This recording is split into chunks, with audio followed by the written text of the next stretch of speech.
Assalamualaikum warahmatullahi wabarakatuh. Sampurasun kanca mitra sadaya di mana wae ayana tepang disareng simkuring pun Nazarudin Azhar dina rubrik Carpon atanapi carita pondok. Dina wangki dia simkuring baris midangkeun Carpon judulna Main Bal yasana Raf. Jenengan lengkapna Rahmatullah Ading Apandi. Anjeunna salah sawios seniman Sunda anu masagi. Salah sawios karyana anu janten kacapangan masyarakat katompernakeun tahun 80-an nyaeta sinetron Inohong di Bojong Rangkong di TVRI Bandung. Carpon baris dipidangkeun Main Bal kantos dimuat dina Kanyut Kunang, antologi prosa jeung puisi Sunda sabada perang anu dipilih sarta disusun ku Ayi Prosidi sareng Rusman Sutia Sumarga, diterbitkeun ku Balai Pustaka tahun 1863. Carpon Main Bal teh salaresna mangrupi bagian tina runtuyan carita anu dikempelkeun dina buku Dongeng Enteng ti Pasantren. Kantos dipedalkeun ku Tarate Bandung, terbitan munggaranana tahun 1861. Lajeng dina versi citakan anu benten tahun 70-an sami ti Tarate Bandung. Lajeng diterbitkeun oge ku Balai Pustaka sareng diterbitkeun ku Geger Sunten Bandung kalayan tambihan sababaraha carita janten 40 dongeng enteng ti pasantren tahun 1888. Carpon Main Bal oge kantos dimuat dina Cupu Manik edisi Maret 2008. Sumangga kanca mitra sadaya nyangakeun Carpon Rahmatullah Ading Apandi atanapi Raf judulna Main Bal.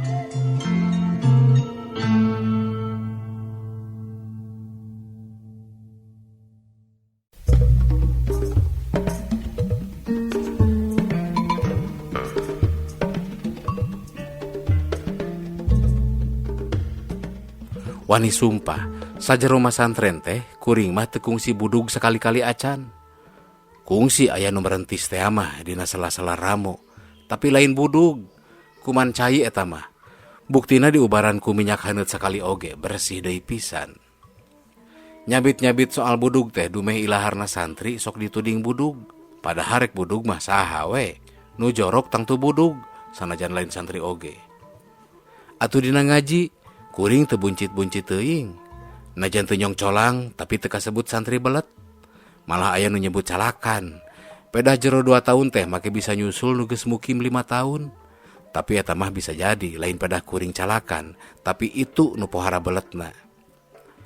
Jeung ku kituna mah kaharti. Kuring samemeh asup ka pasantren teh make kungsi 7 tahun sakola HIS.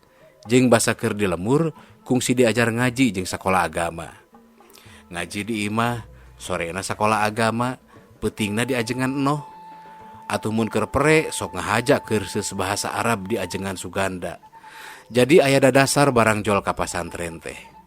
Demi nu sejen, umumna teu taramat sakola dasar, malah loba nungan ukur nepi ka kelas 3 sakolana teh.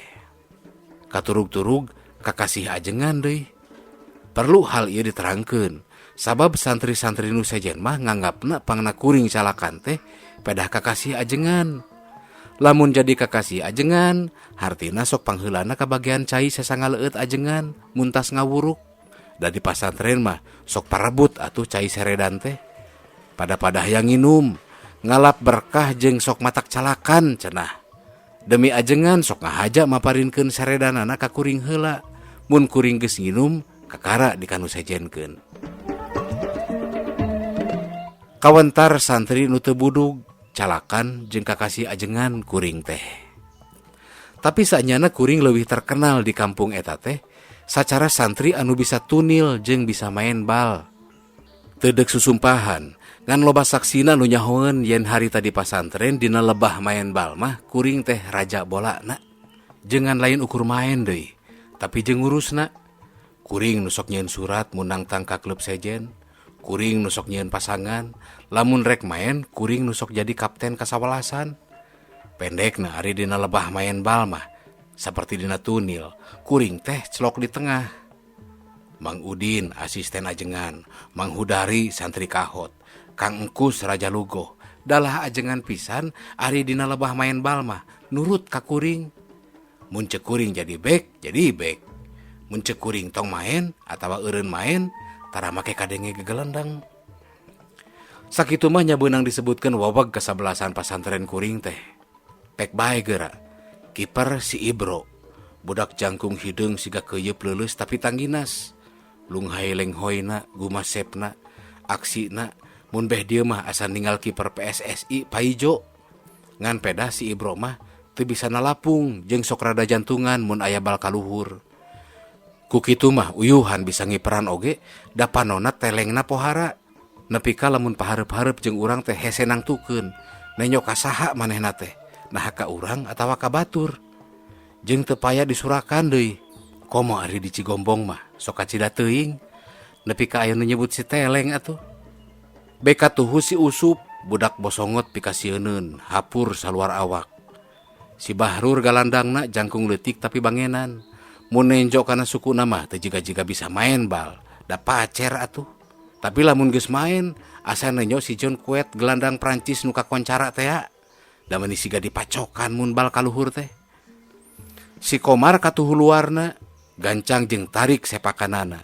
Da mun seug si Komar main bal keneh ayeuna, kawasna bisa kapilih kana pemain PSSI. Dan ajan jeung Witarsa oge, kuring mah asa wani ngadukeun. Kuring center pur. Dengan sagaleong atuh galandang pasantren Cijahe mah ku kuring bisa kaliwatan. Najan nya dedeg tapi da boyot. Teu kaop kaliwatan meusan tara daek ngudag. Najan barudak keneh oge pamaenna tapi pasantren kuring teh hese tandingna. Bangsa kasawalasan pasantren mah kabeh oge dilalab. Klub desa pisan nu pamain-pamainna geus karolot. Di antarana aya Mang Karim nu kawentar si Patok ku pasantren kuring mah tara kurang ti 3 elehna teh. Ku kuat-kuatna nepi ka lamun pasantren Cijahe rek main jeung nu sejen, tiluan mah kudu ti pasantren kuring teh dibon. Biasana mah si Usup, si Komar jeung kuring. Malah Mang Sukri mah kokolot pasantren Cijahe geus sababaraha kali ngolo. Sangkan kuring pindah masantren ka Cijahe. Pokna teh resep di Cijahe geura masantren mah. Anak ajenganana oge leuwih geulis batan Nyi Halimah. Kungsi malah aya kasawalasan barudak sakola ti teh anu marag. Barudak kota jadi tangtu leuwih barisa maena. Malah si Musa oge milu. Ari si Musa teh di tekna oge geus milu main bal jeung kolot. Nya ari col teh araksi pisan. Abong kena urang kota. Tapi ari prung mah da teu euleuh-euleuh. Nya ari barisana mah tapi barorangan. Di 4-0 teh jeung rada diheureuikeun malah. Atuh si Musa najan beberebetan oge teu bisa nanaon, malah balik nama ingkud-ingkudan disabat ku si Usup. Ari ajengan ceuk kuring oge modern. Sepuh-sepuh oge sok ngersakeun main bal. Ari latihan kacipta keneh, sinjangna disinglidkeun, nu tembong nepi kana dengkulna teh ngan lancingan celek bae bungkul. Diraksukan kutung, sakapeung mah mastakana sok dibeungkeut ku anduk leutik. Sakali mangsa mah kareurewasan. Ari reuasna pisan mah eta si Atok kakara pisan dicarekan isuk-isukna teh. Peda aya nu ngelakeun. Pajar si Atok ngaji henteu wuluh heula. Duka teuing nya duka ting henteu. Nya bae atuh bisa jadi. Sabab ku kuring oge katembong si Atok teh tas heureuy jeung si Aceng pabau-bau rikul khobih. Di pasantren mah ari bobos teh disebutna rikul khobih. Rikun hartina angin, ari khobih goreng. Tah tas kitu teu katembong kacai deui, kak nyekel kitab. Tah ari sore na main bal. Ajengan ngersakeun jadi bek, teuing kadupak ku si Atok teh. Teuing memang ngahaja di dupak. Si Atok keur lumpat mangpengan, ajengan rek ngarebut bal. Da meuni jiga dipangpengkeun atuh ajengan teh. Nyangkorah dina kamalir. Eta bae da ti jengkangna aya kana 3 juralitna. Mastakana meuni siga nancep kana leutak taneuh beureum. Ari mastaka teh mastaka lenang. Puguh ari cengkat teh mani jiga tas dicelep beureum. Reuas sararea oge. Mulihna oge disangkeh ajengan teh. Sabot kitu kaciri si Atok teu puguh pola. Buru-buru nyampeurkeun ka kuring pokna. Wallahi Den, teu dihaja, ana lumpat kalepasan. Meunang 3 poe si Atok teu dipariksan oge ku ajengan. Malah ibu ajengan mah make kursi ngontrog sagala ka kobong. Nunjuk-nunjuk bari saurna. Awas lamun ajengan marid, anta kudu ngaganti ngawuruk ngaji ka santri. Mun si Atok rek nembal, Gancang pisan ibu ajengan megat kalimahna. Uskut anta, la tatakalam, saurna. Ari marid teh hartosna teu damang, sedengkeun uskut anta la tatakalam. Cicing maneh montong ngomong. Ari akibatna santri-santri menang saminggu teu bisa main bal. Sabab balna disumputkeun ku ibu ajengan. Hadena basa ibu ajengan keur angkat, ku Nyi Halimah bal tadi dipulangkeun. Malah basa tas ngaji, ajengan kungsi munut hampura kasih Atok. Saurna, Atok hampura anak. Harita make ngambek, padahal anak oge nyaho, yen anta harita tengah aja ngadupak anak. Sportif ajengan guru kuring mah. Dina nyaritakeun main bal di pasantren, aya sawatara hal anu hese dipopohokeun. Saperti dina rek nyahireupan pertandingan, sok hayang seuri pugo oge ari dipikir ayeuna mah. Lamun ayeuna dina rek nyahireupan pertandingan teh, peutingna kudu tibras sare, paling elat pukul 10 teh kudu geus ngampi. Ari di pasantren mah sabalikna, peutingan rek nyahireupan pertandingan teh malah tara sare, tapi ngariung ngaji Yasin nepi ka janari leutik. Malah sok remen tuluy melek tepi ka subuh. Ngaji teh ngariung, nu isuk rek main bal. Di tengah-tengah riungan aya baskom dieusi cai bersih. Ti isa nepi ka janari leutik teh saurangna ari 50 balik sewang mah sok meunang maca Yasin teh. Salian ti baskom dieusi cai, bal keur isuk deui nu diteundeun di tengah-tengah riungan teh. Bal meunang ngompa ngan kari make. Isukna memeh prung bal teh dikumbah ku cai Yasin nu dina baskom teh. Nu rek main kudu nganclomkeun leungeun katuhu kana cai, tuluy diusapkeun kana beungeut. Jadi gitulah, cai Yasin teh dipake si beungeut. Sesana dipake maseuhan bincurang, ngarah kuat ulah babari nyeri lamun katajong batur. Aneh puguh oge. Dan lajan meh sapeuting ceput teu sare oge, ari dina prung isuk nama asa tara totolonjongan. Jag-jag waringkas we, bal deui asa pohara hampangna. Da sanajan hujan oge, bal teh asa ngoleang, asa nyepak pepelandungan sakapeung mah. Bakat ku hampang.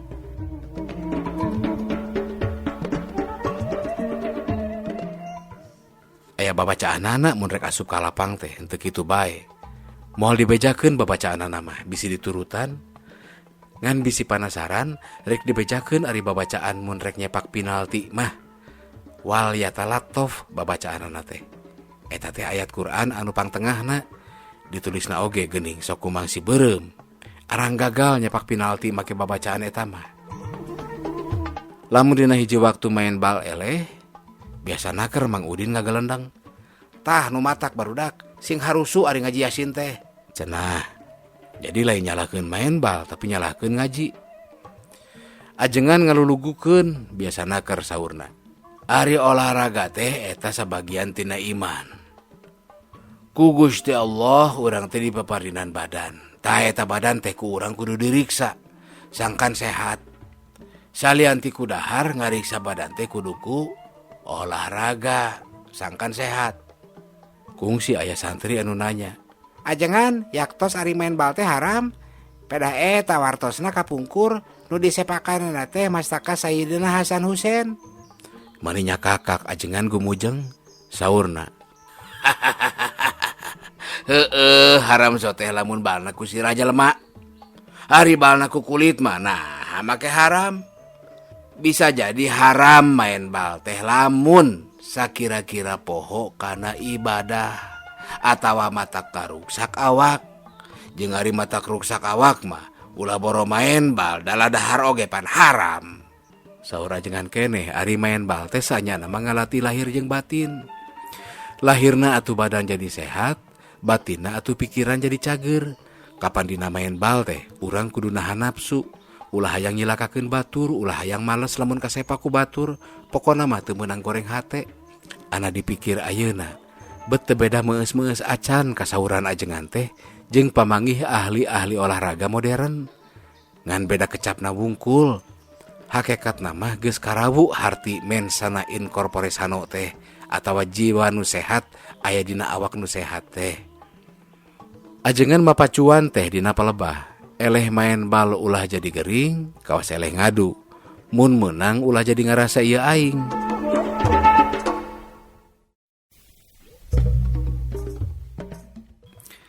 Bulan puasa hari tate.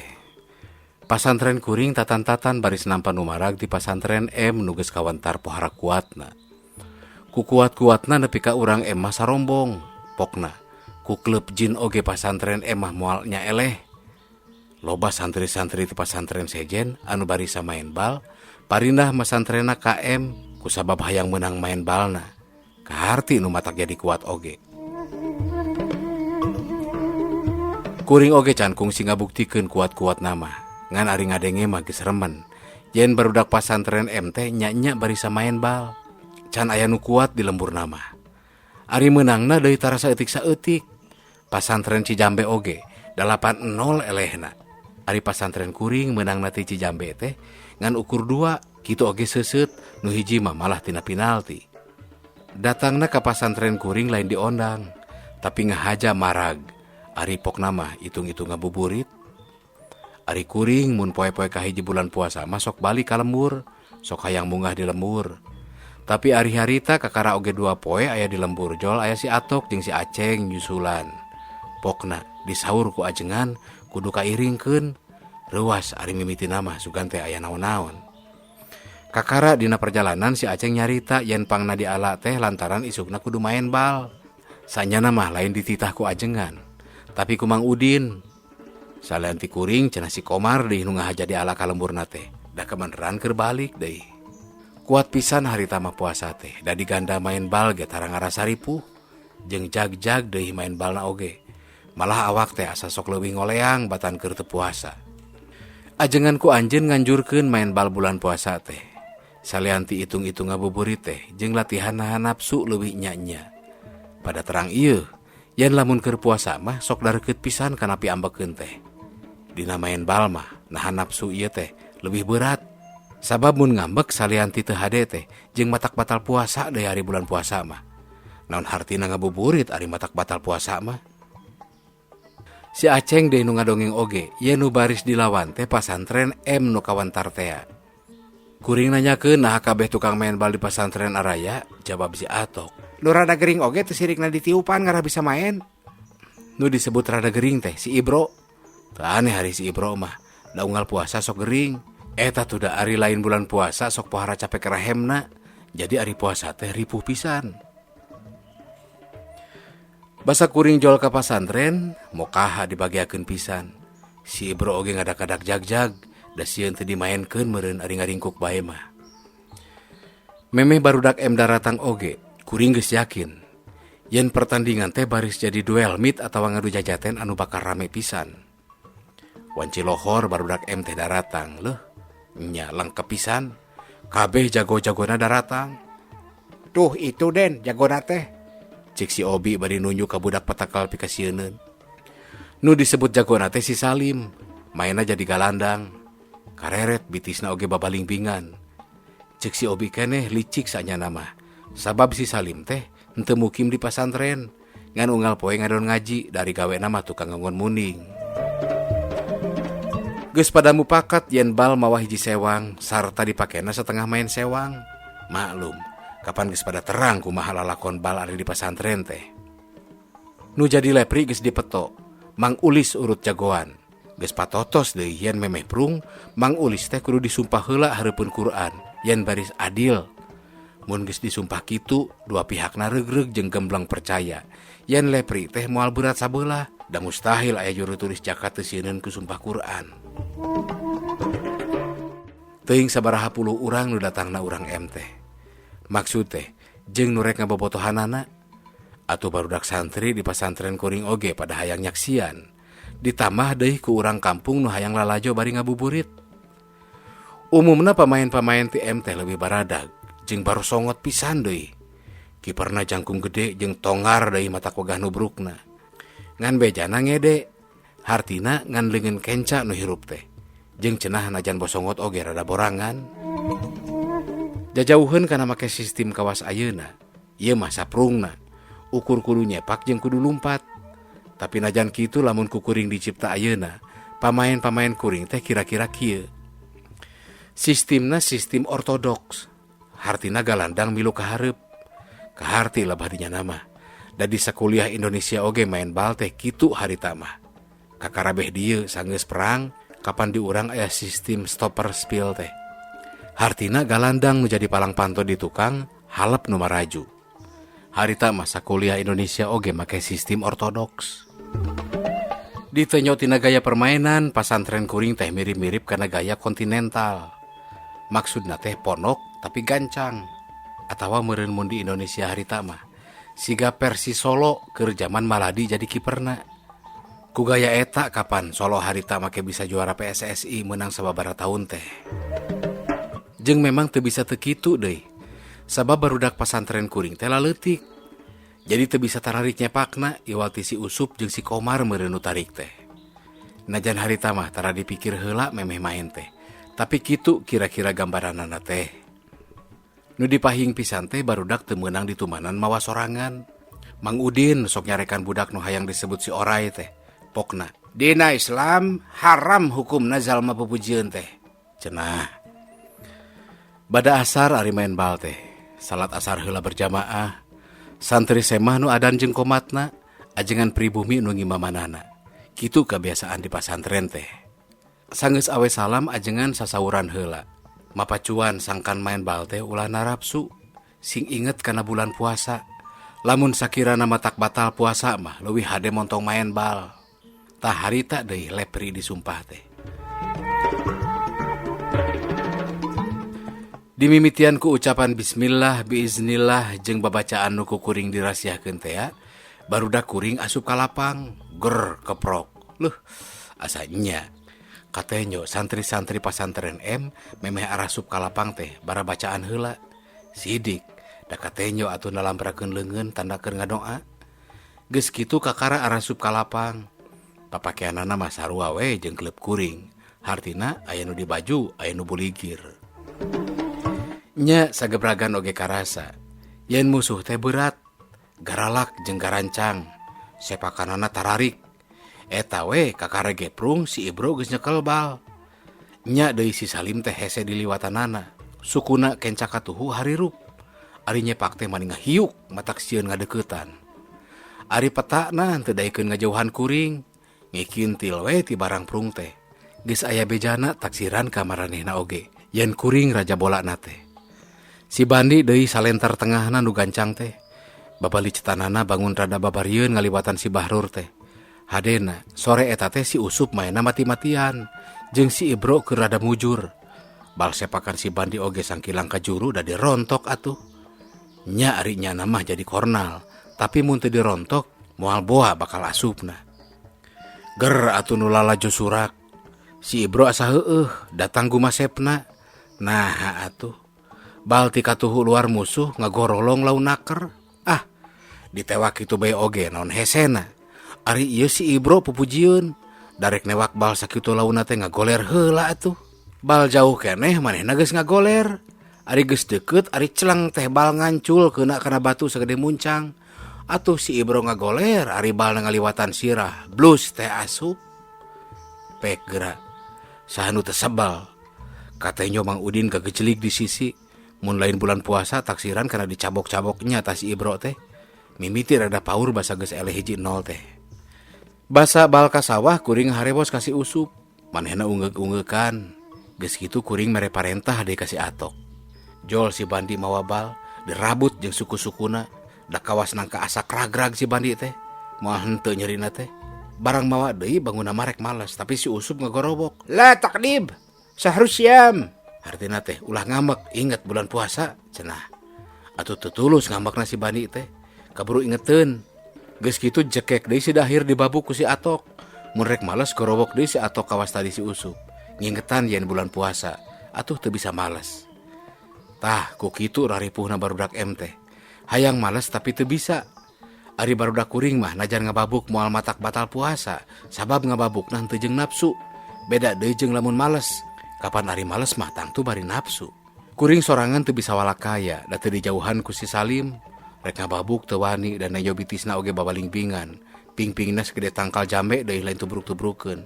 Basa reureuh teh pasantren kuring eleh hiji nol teh bae. Dina babak kadua bal teh diganti ku bal ti pasantren kuring. Eta da aneh, tadi mah saberat naker bal teh, asa nyepak batu malah. Nah, ari ayeuna Da meuni asa ngoleang bal teh. Rarasaan ngan ukur katoel ku suku bal teh. Tapi nah ari belesat teh tarik pisan. Mimiti baru da kuring menang angin. Teu katara-tara acan ku kuring oge. Katembong teh si Komar nampak bal teh si Aceng disekalikeun kana gul musuh. Dengan sakolepat bal teh geus asup naik tog kanu lalajo di tukangeun gul musuh. Bangbaraan. Kuring geus nyaho kana sepakan sumo nu kawentar meriam Betawi. Kuring kungsi nyaho kana sepakan bangbaraan Pekhai jeung Liwang Tong nu kawentar ka mana-mana teh. Kuring geus nyaho kana sepakan Sanliong nu nepi ka jiga omak banyu bakat kutari.